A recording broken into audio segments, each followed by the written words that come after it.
The best way to learn a language? Immersion, living where the language is spoken and using it every day. But if that's not in the cards for you this year, you can still learn a language the second best way, and that's with Babbel.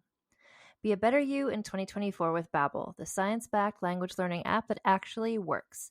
Don't pay hundreds of dollars for private tutors or waste hours on apps that don't really help you speak the language. Babbel's quick 10-minute lessons are handcrafted by over 200 language experts to help you start speaking a new language in as little as 3 weeks. Babbel's designed by real people for real conversations. Babbel's tips and tools are approachable, accessible, rooted in real-life situations, and delivered with conversation-based teaching so you're ready to practice what you've learned in the real world. For instance, I've been using Babbel's convenient courses to help me learn basic conversational skills in German while I'm getting ready for a little trip I'm planning. It's not a language I'd ever studied before, but I find the lessons really easy and kind of like hand-holding me through learning a completely new language to me. And it's reassuring to know that with the help of Babbel, I'll be able to greet people, order food, and ask for directions without having to consult language apps while I'm in Deutschland. I'm still learning. Studies from Yale, Michigan State University, and others continue to prove Babbel is better. One study found that using Babbel for 15 hours is equivalent to a full semester at college. Babbel has over 16 million subscriptions sold. Plus, all of Babbel's 14 award-winning language courses are backed by their 20-day money-back guarantee. Here's a special limited-time deal for our listeners. Right now, get up to 60% off your Babbel subscription, but only for our listeners at babbel.com/vulgar. Get up to 60% off at babbel.com/vulgar, spelled BABBEL.com/vulgar. Rules and restrictions may apply. Hello, I'm Alison Larkin, writer, comedian, narrator, and host of the Jane Austen podcast. Join me as we embark on a journey through Austen's timeless stories, starting with Pride and Prejudice. The Jane Austen podcast with Alison Larkin is available wherever you listen to podcasts. Hi, Tits Out Brigade. It's me, Anne. I wanted to let you know about a fundraiser that I'm doing all this month, the month of April 2023. Trans rights are under attack seemingly everywhere, particularly in the United States. That's been in the news lately, but it's an issue all over the place. And I, as a person, and this podcast as an entity, we stand with all trans people everywhere. And so to raise some money, I'm running this fundraiser all month called Tits Out for Trans Rights. So you can get all the details if you go to vulgarhistory.com/donate. That's vulgarhistory.com/donate.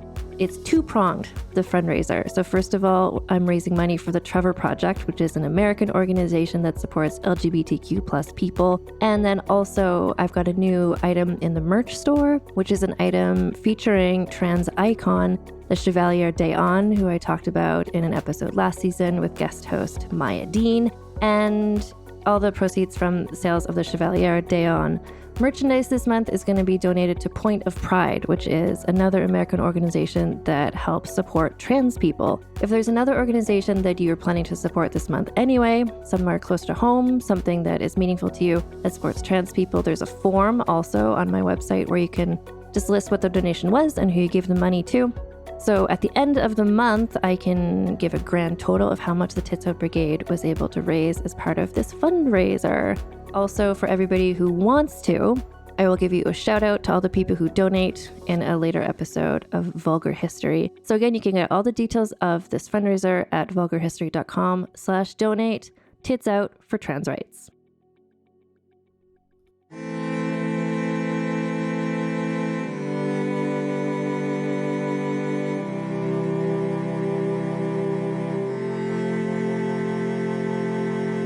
Hello, and welcome to Vulgar History, a feminist women's history comedy podcast. My name is Anne Foster, and this is a super special episode.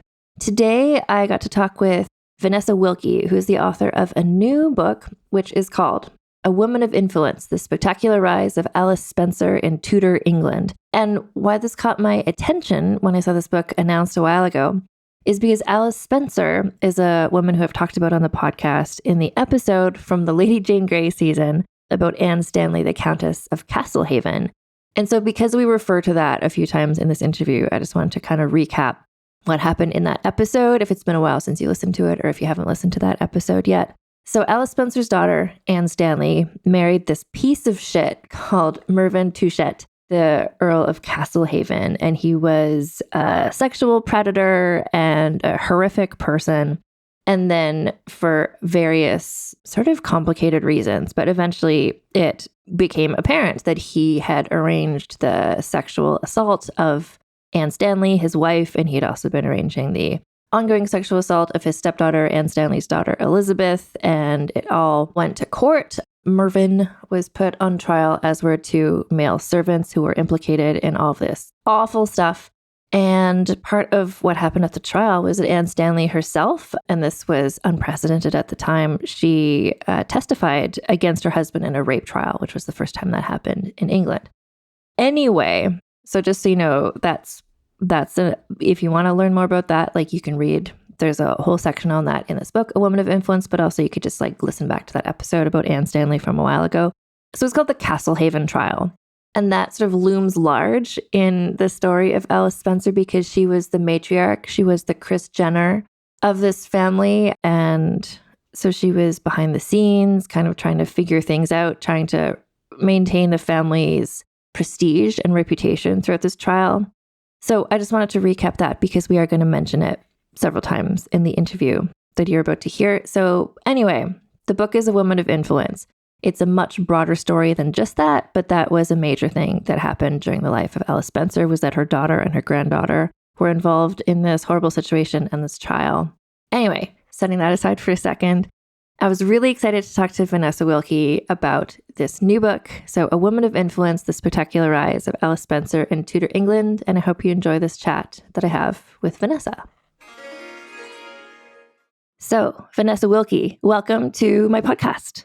Thank you. Thank you for having me. I was really intrigued when I first saw that your book was coming out because I was like, Alice Spencer, I know that name. Can you explain who Alice Spencer was and why maybe the listeners of this podcast might know that name?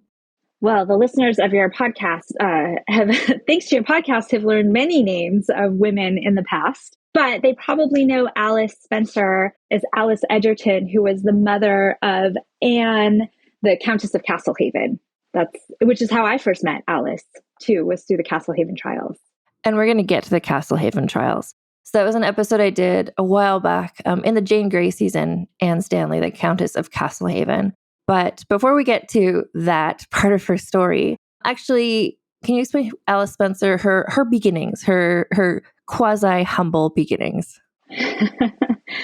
Sure. So Alice was born at Althorpe, which was, today is quite famous.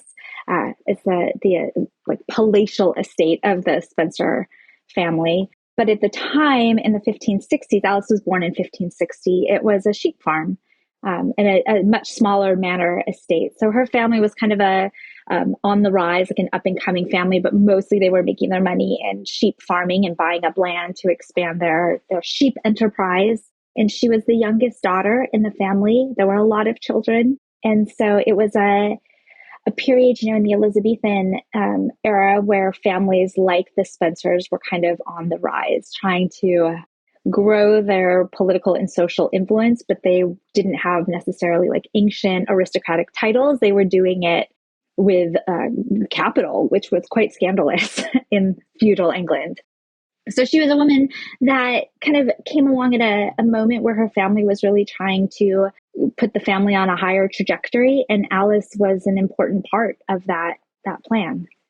So I just want to make it clear for people, especially who may not know Althorpe, but this is like, we're talking the Spencers. This is like Lady Diana Spencer. This is like today's the Spencers, who I've always thought of as an old money aristocratic family. But this is kind of like where they, at the time when Alice Spencer was young, they were upstart sheep farmers. Yeah, this is, this is the Spencers before they were the Spencers, kind of. Yeah. And so I find it interesting too that I forget, you would know, obviously you wrote this book. She was the youngest of 15 children or something? Like, it's a huge family. It's hard to know. It was a huge family. It was about 9 children, probably a little more. It's hard. There's some that we know that they were born, but we don't know their names. We don't know what happened to them. But so we know she was kind of the youngest daughter on record, but she had younger brothers too that we are able to trace.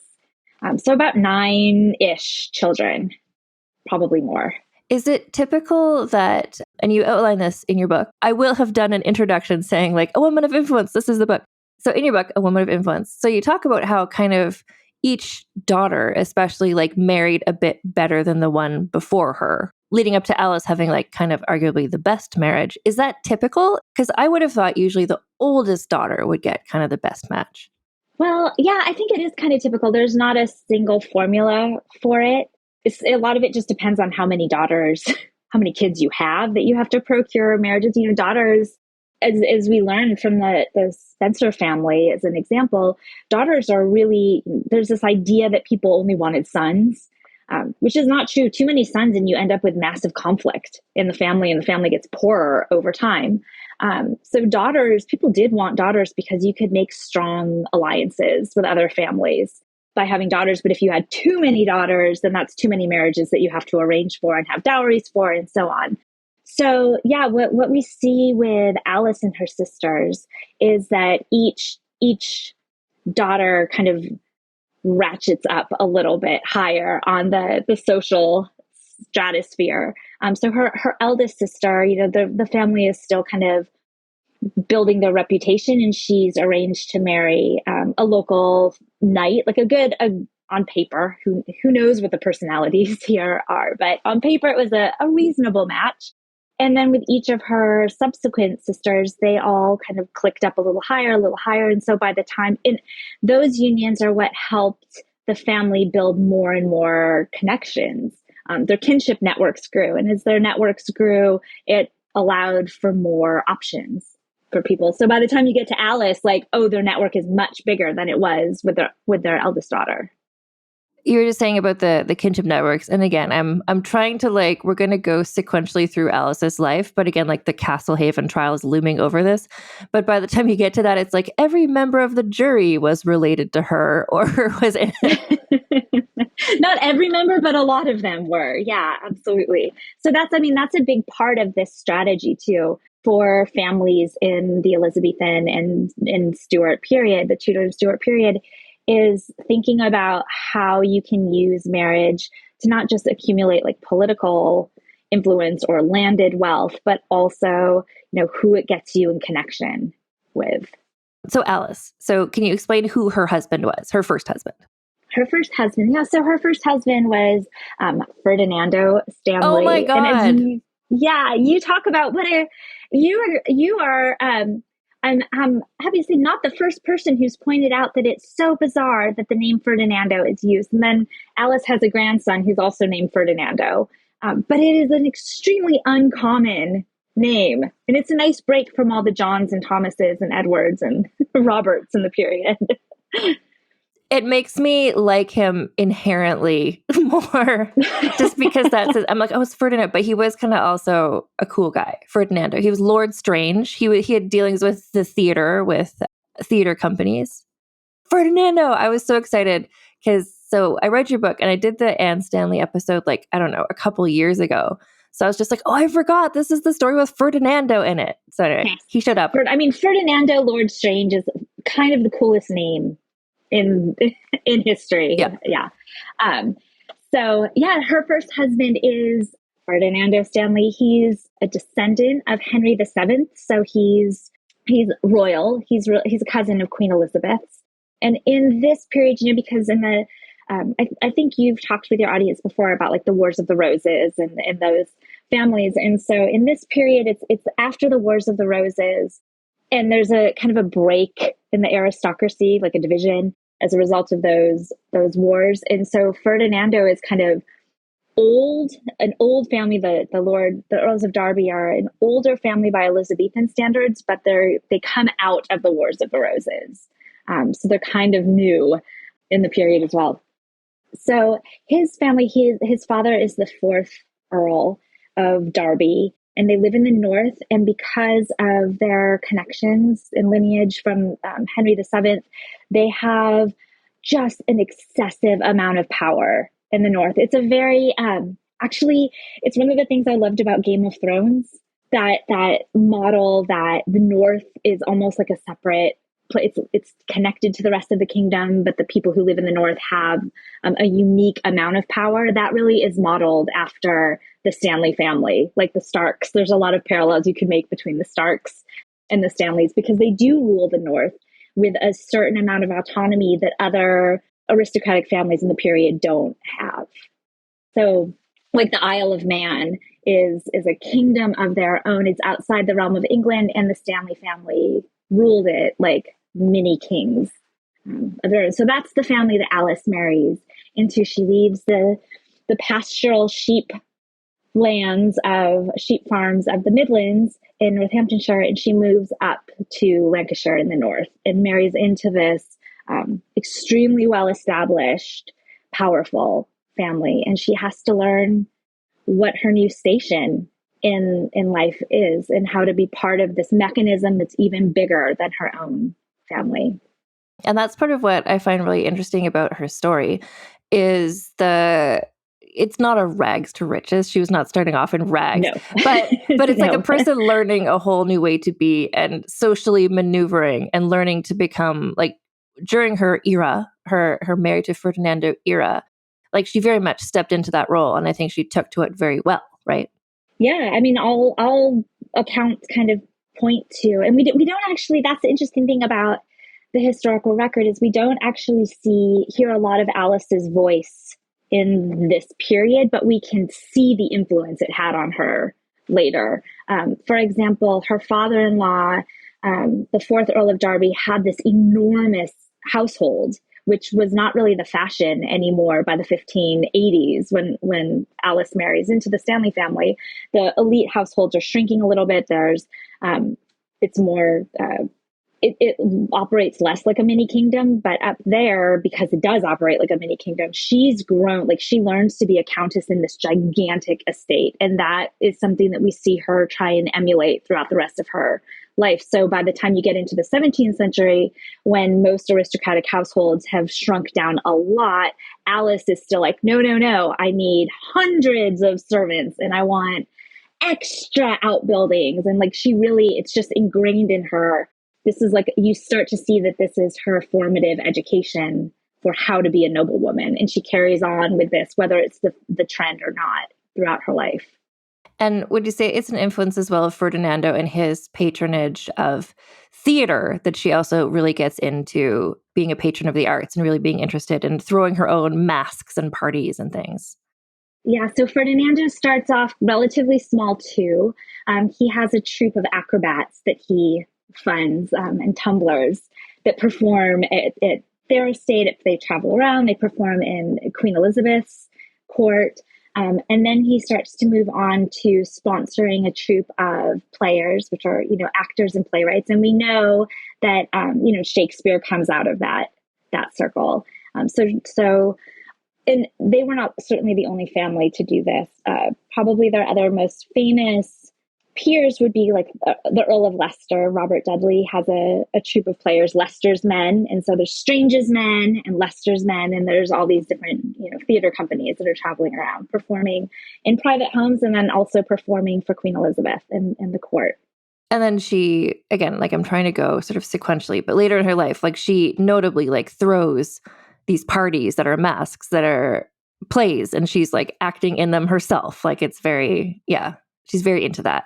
Yeah, I think she probably, we don't know exactly. There's not great records. And there's a couple, it gets confusing because they're all named Elizabeth and they're all, and it gets confusing because there's multiple Countesses of Derby at the same time. Like her mother-in-law, she becomes the Dowager Countess, Alice becomes the Dowager Countess of Derby, and then her sister-in-law is also the Countess of Derby. So we don't always know which Countess they're talking about when there's lists of players. But we do know certainly later in life, Alice was sponsoring these entertainments, but mostly it was probably her children and grandchildren that were performing in them. And so she also, the length of her life, she starts off in this, correct me if I'm wrong, but like Elizabeth is the queen, right? When she is kicking things off. And then it leads to eventually James is the king and Anne of Denmark, his wife. And like Anne of Denmark is so much into theater as well. So we see that as a commonality.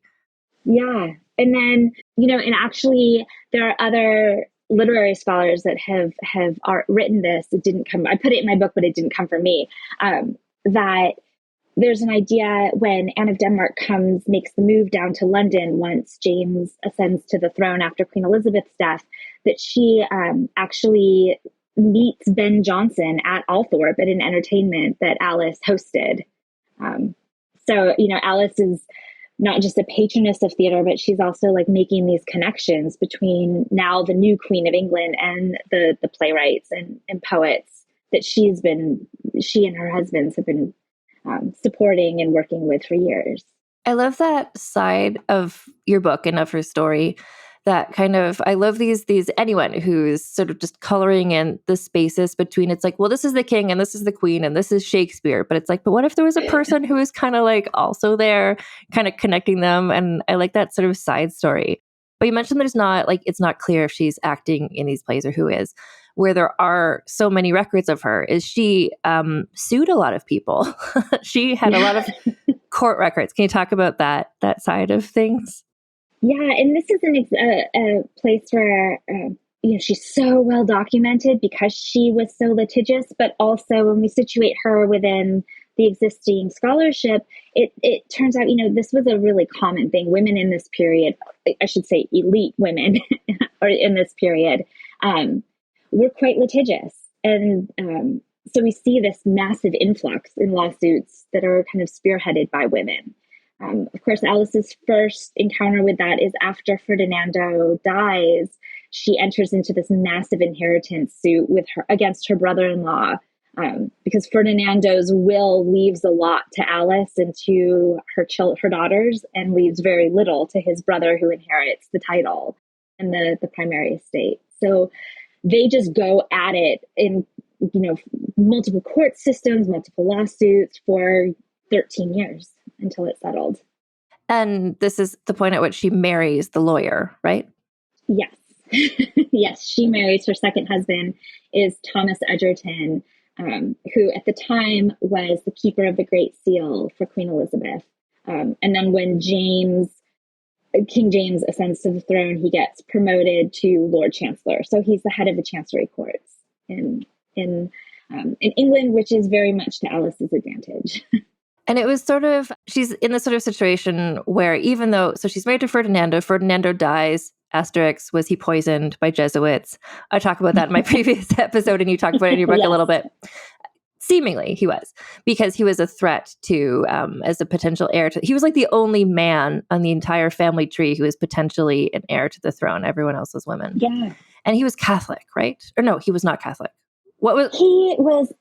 He was not Catholic. I don't believe he was Catholic. His father was. And I think that his father and the county where they lived was kind of known for being a safe haven for Catholics in Protestant Elizabethan reform. Again, the North has always been kind of different than the South there. But I think there's no real record to say that he was Catholic, but he probably wasn't as staunchly Protestant as he should have been in Queen Elizabeth's eyes. So it gave the impression, it's kind of one of those things where it kind of doesn't matter what the truth was. What matters is what people thought about him. And he was, enough Catholics thought that he would at least be, if he wasn't Catholic himself, he would at least be sympathetic to them. And so they thought he would be a supporter of theirs. Yeah, I mean, we all know there was not a King Ferdinando of England. That did not occur. Yeah, so Ferdinando died. She marries the lawyer. And what I was just going to say before was this is a period of time where like she needed to marry again. It's not just like, okay, I'm a wealthy widow, everything's great. It's like, no, in this culture, like she needed a powerful husband, right? Well, she kind of waited though. She didn't want a husband right away because by marrying someone right away, she would be giving up a lot of her own legal rights. As a widow, she did hold a lot of, England at this time allowed widows more rights than other places did. So she didn't need a husband for a long time. She really didn't want to give up control over her daughter's marriages, which she would have if she had gotten married too soon.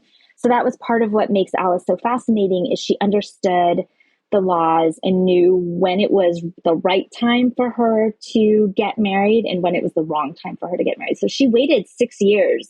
For the first 6 years of her lawsuit against her brother-in-law, she purposefully didn't remarry so that she could maintain control of the wardships of her daughters. And then once she secured the husband she wanted for them, then she remarried, because that was like part of her legal strategy of who to marry and when to marry. This is part of what's so fascinating about her, and I'm guessing is probably part of what drew you to want to study more about her and write about her, is she was just so savvy. She was so smart. Mm-hmm.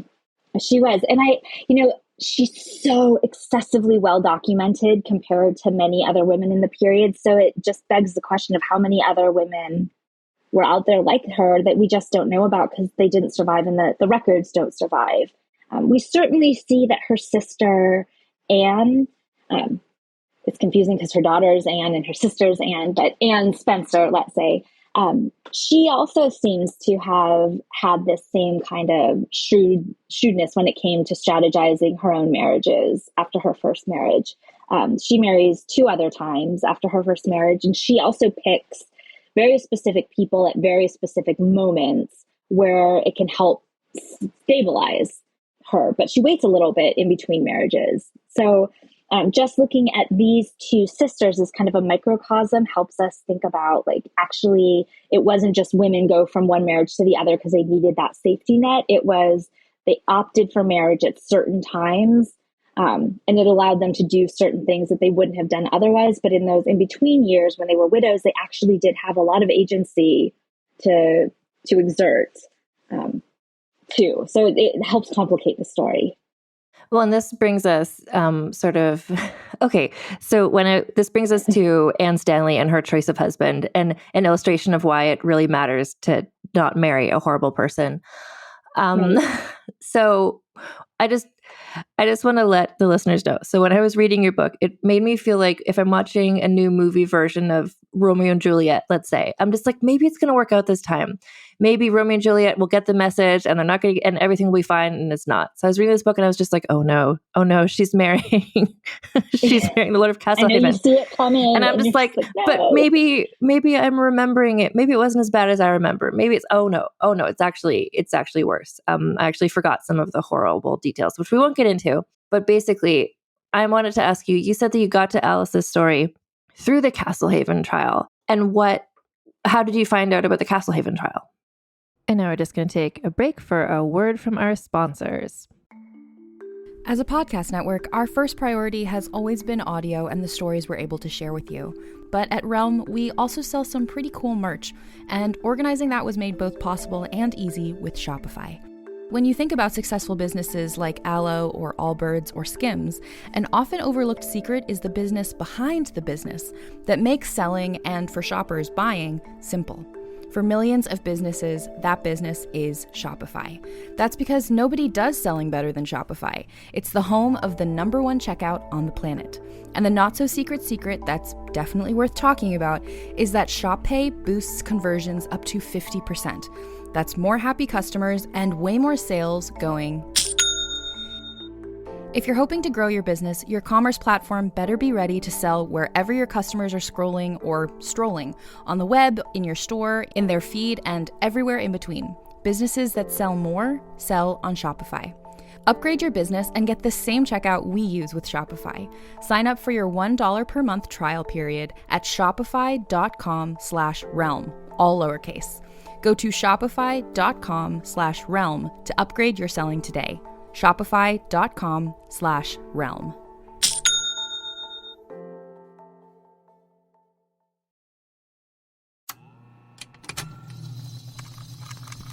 Contained herein are the heresies of Radolf Buntwine, erstwhile monk turned traveling medical investigator. Join me as I study the secrets of the divine plagues and uncover the blasphemous truth that ours is not a loving God, and we are not its favored children. The heresies of Radolf Buntwine, wherever podcasts are available. People often look at me with confusion when I ask them what their only one in the room story is. They think it has to be like mine, where I went to a 600-person event and discovered that I was the only Black person there. I know. Horrifying, right? Hi, I'm Laura Cathcart-Robbins, and I am the host and creator of the podcast Only One in the Room. Every week, my co-host Scott Slaughter and I invite you to join us for an hour and lose yourself in someone's only one story. This podcast is for anyone who has ever felt alone in a room full of people, which is to say that this podcast is for everyone. I'm Brennan Storr. I'm Paul Bestall. We're the Ghost Story Guys. And every 2 weeks, we explore first-person stories of encounters with the paranormal from all around the world. Then we have some fun reacting to those stories. We like to say our goal is to scare the hell out of you, then make you laugh. Belief in the paranormal is not required. All you need is a love of great storytelling and curiosity about the world around you. Come find the Ghost Story Guys on Apple Podcasts, Spotify, and everywhere else fine podcasts live, or at ghoststoryguys.com. And we're back. Yeah, I was in graduate school and I was early on and I was taking a research seminar and my advisor said, you got to write a research paper for this class. So what do you want to write about? And I was working on gender history, and he suggested I read Cynthia Harrop's book, A House in Gross Disorder, Sex Law and the Second Earl of Castlehaven, Sex Law Scandal and the Second Earl of Castlehaven. It's a phenomenal book, and it really, Cynthia is the first person to really, people had known about the Castlehaven trials in the past, but Cynthia really plots out the narrative around them. But she's really focused primarily on the Earl's experience. And her argument in her book is that he had this Catholic title, or this Irish title, and he was, pretty Catholic. And that those two things counted against him so much that that's what allowed the trials to happen. And I think that she was exactly right from looking at it from his perspective. But I wanted to then re-examine the trials from the Countess's perspective and understand what the role of sexual assault and what the discourses of sexual assault were in the period and how she would have experienced it. And so when I started looking at the trials from the Countess of Castlehaven's perspective, I quickly came to realize her mother is this powerhouse person. And, she's behind the scenes doing all of this maneuvering. And I just wanted to better understand how this operated. And I realized I then had to kind of move out to the next concentric circle and move beyond just the Countess of Castlehaven and start to look at Alice. And then once I pulled on that thread, I realized, oh no, I have to go way back to 1560 to understand how this family of women knew how to handle the situation the way that they did. And so I kind of my research started in the 1630s with the trials, and it brought me back. And then I started to replot that way. And that's what allowed me to kind of reconstruct the story of the trials through the Countess's perspective. And I'm always, I don't know, when I'm reading historical things, I'm always sort of trying to slot them into things to make me, what today is similar to what a situation might have been like. And the way that Alice, that she was, so her family was, again, you can listen to my previous episode about Anne Stanley to get into the minutia of this trial, but it was this huge, beyond huge scandal in culture in England. And Alice, the biggest challenge I think she would have faced to her family, to their reputation. And so she was just pulling on every friend, every ally she had to try and kind of make this work. And it reminds me of a Kris Jenner type situation. Yeah, that comes up a lot. When just a mother and the daughters, but she's really pulling the strings because she's solidified so many relationships. If you're looking at Kris Jenner, it's with TMZ or with the tabloids or whatever. It's so she can really pull out all the stops to try and defend whatever scandal her daughters have gotten into lately. But part of it too is that, so Anne Stanley married this guy who Alice Spencer didn't want her to. Alice Spencer takes wardship, I think, of Anne's sons, which is kind of significant. I think she's just let's just make sure that these little boys' reputation is not destroyed by being in this household where she kind of. So what do you think Alice Spencer knew? What did she suspect? Well, first of all, just to quickly comment on what you just said about the fact that she takes the wardships of the sons, I want to point out that she left the daughter. She did not go. Anne also had daughters. And, that kind of tells us something about Alice's kind of mode of operations of like, let's secure the sons because that's where the lineage and the money is. And she really left her granddaughters extremely vulnerable in the situation. So that part, is deeply disturbing. But I think what she knew, there's one letter that survives that Alice wrote to her middle daughter, Frances, who is the Countess of Castlehaven's sister. And in the letter, she says that she's building this new estate in Ruslip and she's moving all of her property there to try and keep it out of the Earl of Castlehaven's fingering, which is just so creepy. But really, it seems, my impression is that she saw him as, and she was not alone. Lots of other people were writing letters about the Touchet family, that they were totally inappropriate in that they were, Alice didn't think about people as individuals. Alice thought of people as part of a wider family. So the fact that Castlehaven's sister was, making these wild prophecies and had this terrible reputation at court, and she, got arrested a couple of times, and that his brother was Catholic who was openly plotting against the government. So he was just coming from and he was Catholic and had this Irish title, which she would have seen as inferior to her own title and the reputations of her other daughters. So I think she, in the beginning, just thought he was totally inappropriate, like not good enough for her daughter. I'm not sure at what point they started to understand what a predator he was. But I think initially Alice's motivation was he's from a family that's not good enough for my family, and the reputation is so bad, we don't want any of that to get on us. And that's why she took the wardships of her grandsons. And that's so crucial too. It was interesting to me when I was reading your book and going over the Castlehaven chapters. I was just like, oh, I think I intentionally made myself forget some of the details of what happened in that because it's just so distressing. You mentioned so Anne Stanley's daughter, Alice's granddaughter, Elizabeth, my heart just goes out. Like, she was just there. She's in this horrible situation. Again, listen to my previous episode to learn more about that. But after the trial. And she's a young teenager. She's 14 years old. Yeah. Yeah. She's a teenager. Yeah. She's a kid. She's a young child. These horrible, horrible, like, sexual abuse stuff is happening with her, manipulations and things. And then when it all comes down, and eventually the Earl of Castlehaven is found guilty, etc., Elizabeth is just hung out to dry. Like, Alice Spencer is just kind of like, she does not support her. She does not, she's kind of like, the way you described it was really good. It's like, she doesn't see people as people, she sees families. And she's just like, how can I make my family come out of this okay? And part of that is just to kind of like tuck Anne and Elizabeth away and just like not have them. Yeah, so not to be like, let's fight for the reputation and restore it. It was more just kind of like she technically got the king's pardon for them, which is a whole other thing because they didn't do anything. But I don't know. I don't know. I think I was kind of like, Alice Spencer, yeah, she's so smart. She's so like, she got these good marriages for her daughter. So part of me was like, oh, women supporting women, where it's just like, no. It's not, she's not women supporting women. Yeah, no.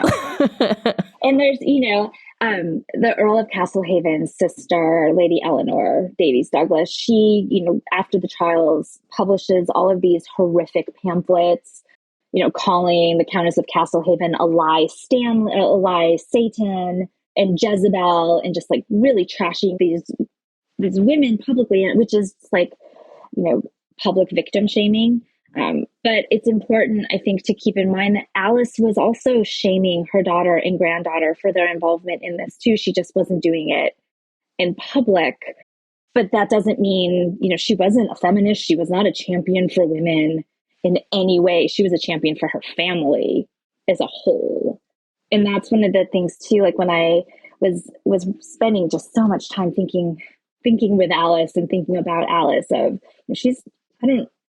I don't think we should be telling histories to try and make anybody a hero, but Alice, certainly, I think we should be looking for, like, we should be humanizing people in the past. And Alice is someone that is pretty easy to humanize because she did all of these remarkable things. But but she did them at other people's expenses too. And, you really see that in the way that she treated her daughter and granddaughter coming out of the Castlehaven trials. But then in terms of just the Kris Jenner PR strategy of it, after the trial, after she had gotten these, she got the pardons for them from the king. And then she's like, okay, let's put on a big play. Let's put on a play that shows this family is strong and united. And we're so she really was just kind of, I don't know,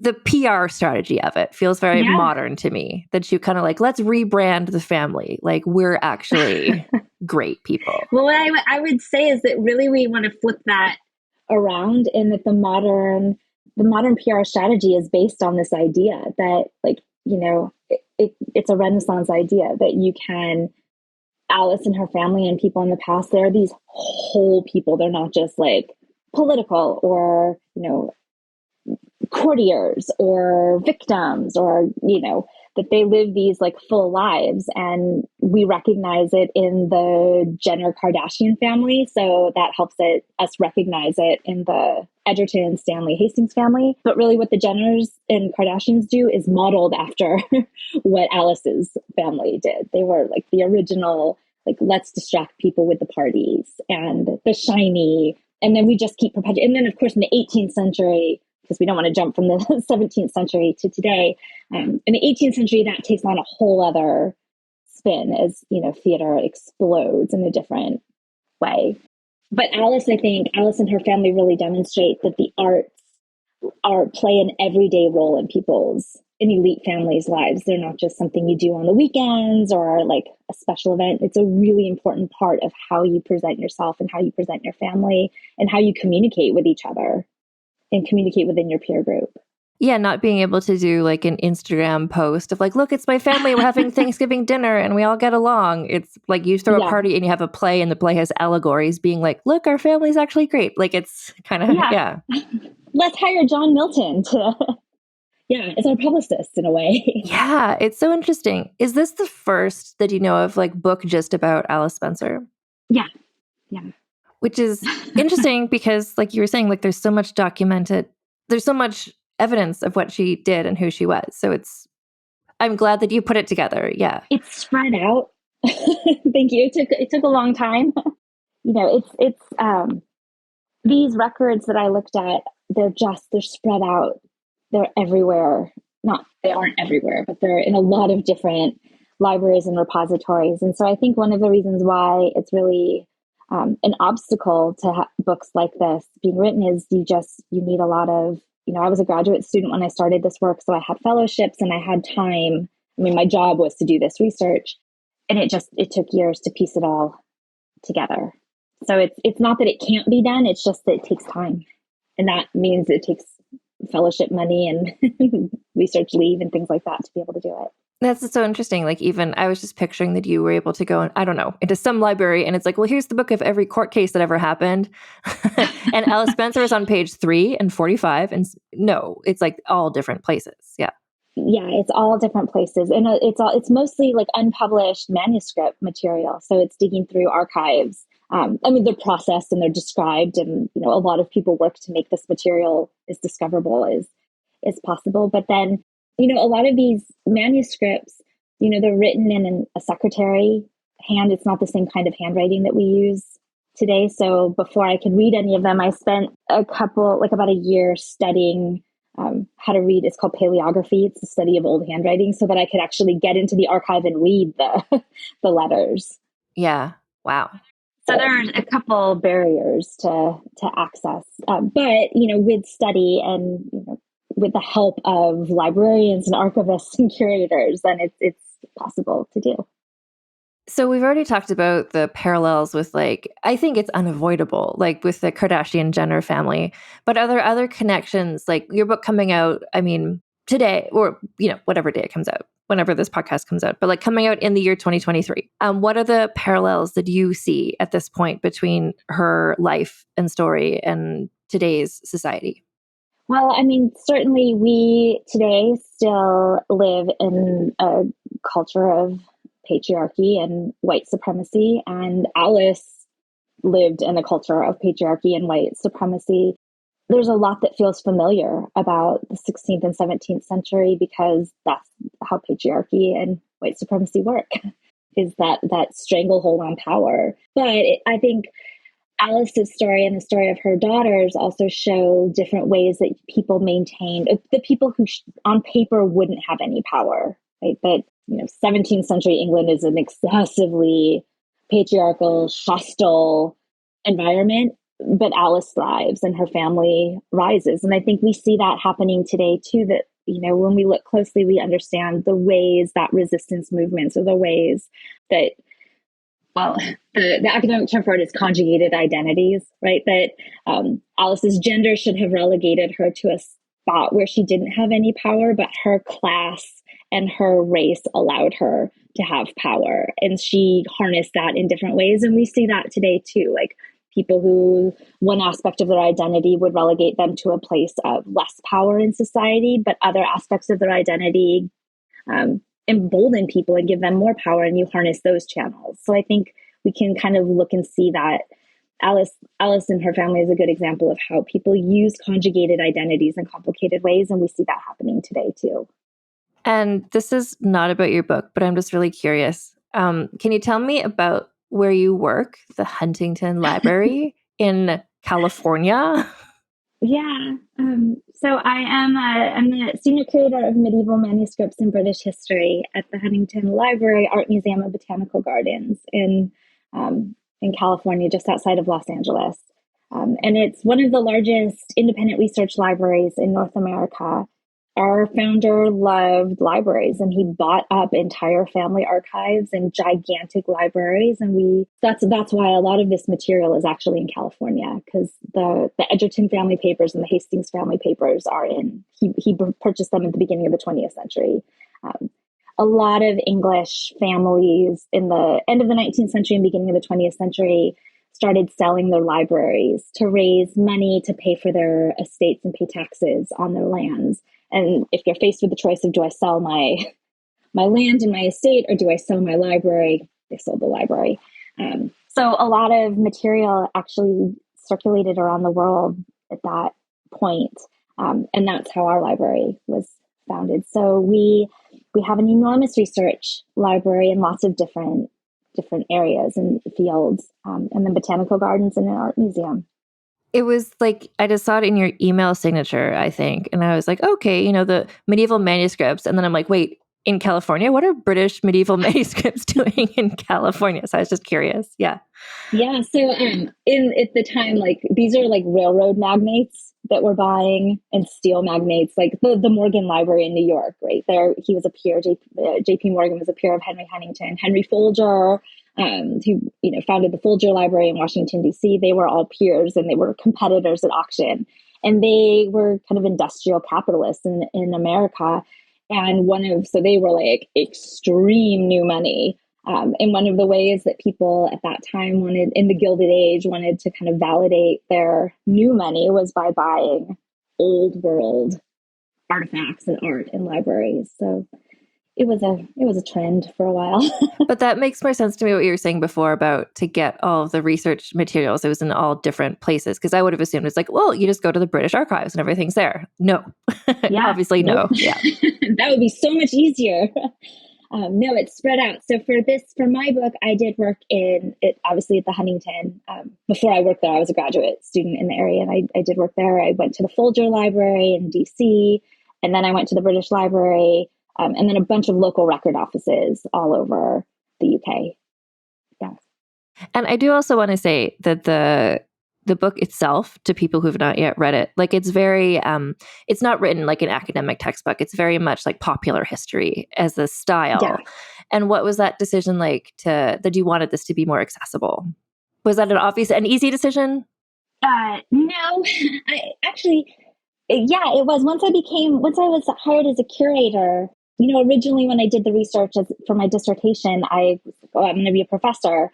And I need to write a book to get tenure, and that book needs to be an academic book. But once I decided to leave that particular pathway of academia and move into a different sphere of academia, which is, curatorial work, working at the Huntington, I get to talk to so many different audiences some are academics and some are, lifelong learners and lovers of history and lovers of art. And so I just decided that I wanted to write a book for those audiences instead, that's informed by all of this scholarship, but helps bring these archives and bring these stories and bring these histories to a wider audience. And it feels like such a privilege to be able to share these stories with so many different people.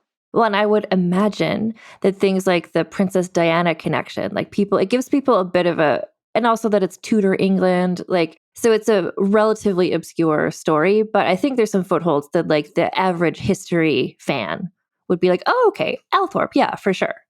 Yeah. Yeah. I mean, once you start talking about conjugated identities and the chancery courts and all of this stuff, it gets, it feels like there's a barrier, well, I don't know what that means. I don't know what that is.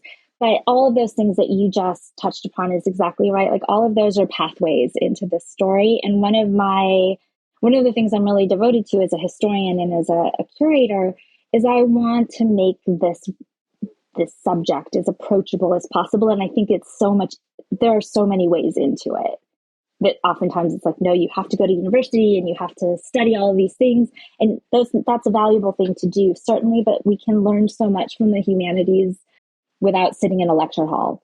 History is all around us. You don't just learn history in an academic lecture hall.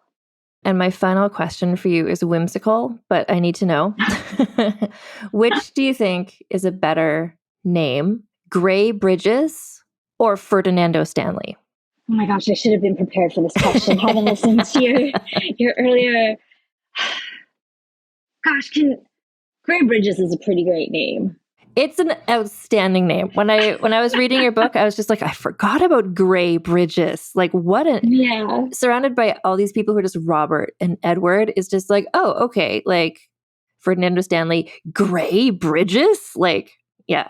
I know. The Ferdinando is definitely, catchy, but the Lord Strange really works too. That's the hook for Ferdinando, I think. But Gray Bridges just sounds like a soap opera character or something, or a folk singer or something. I want to create all these alter egos for Gray Bridges. Absolutely, yeah. And the thing with Ferdinando Lord Strange, I think I took a screen capture of that. I was reading your book just as an ebook, and where you just mentioned that it was Lord Strange's tumblers, his acrobat team. I'm just really, Ferdinando, Lord Strange's tumblers, Yeah, I don't even need to make this stuff up. It's the historical record just gives us so much to play with.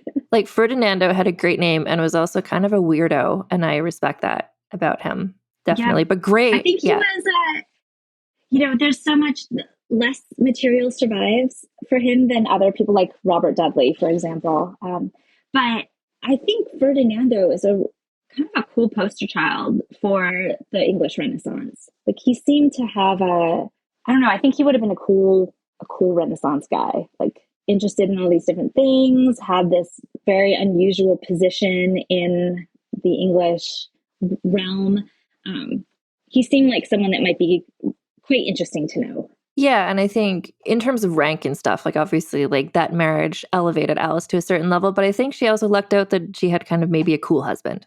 Ferdinando is a good choice. Yeah, and I think they definitely had a fondness for each other, which is, that's kind of the cherry on top. That's not why these people got married. Certainly, if you liked each other, that's a bonus.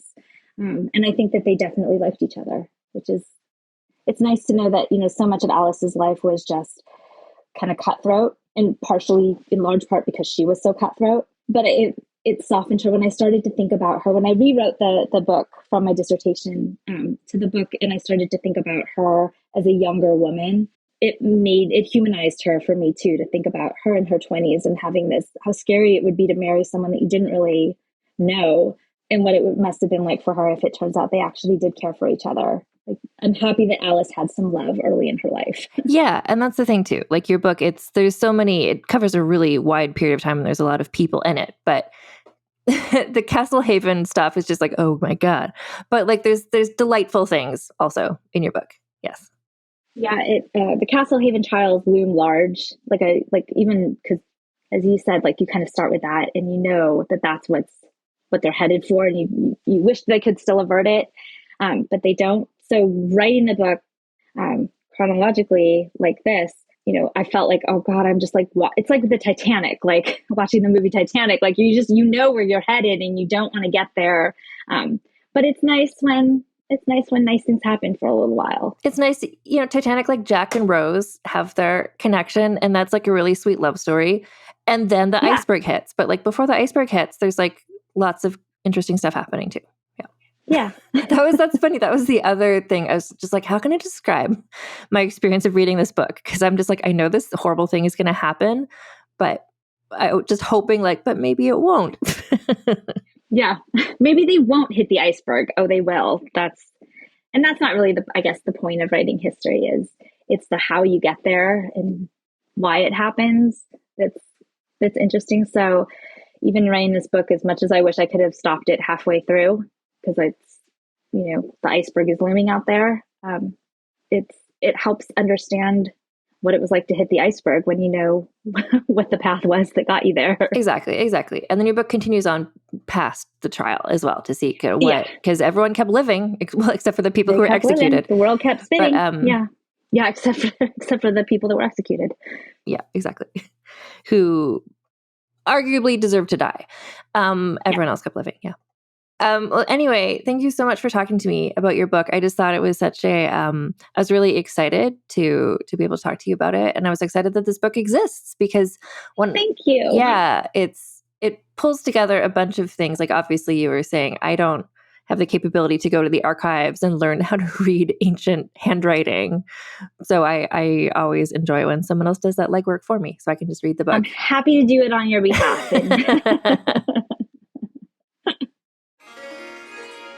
So again, the book that we were talking about here, A Woman of Influence, The Spectacular Rise of Alice Spencer in Tudor England by Vanessa Wilkie.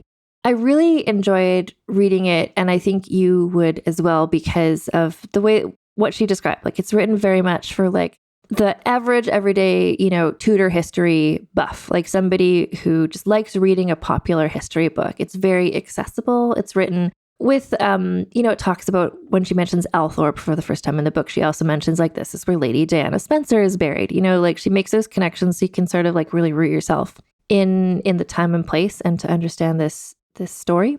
Anyway, so you can get this book wherever you get your books from. And if you want to keep up with me and with this podcast, so I'm on Instagram at Vulgar History Pod. I'm on TikTok at Vulgar History. I have a Patreon, which is patreon.com/AnneFosterWriter. And that's where if you make a little pledge, like if you donate a bit of money every month, then you get early ad-free access to all of the episodes, including these like bonus super special episodes that we're coming out with lately. And then I also have a shop, vulgarhistory.store, or you can use code TITSOUT for free US shipping, TITSOUT10 for 10% off your order if you're not in the US. And anyway, that's this super special episode. Thank you all for listening. And until next time, keep your pants on and your tits out. Vulgar History is hosted, written, and researched by Anne Foster and edited by Christina Lumagi.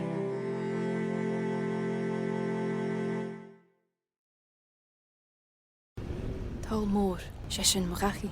Talmor is my home.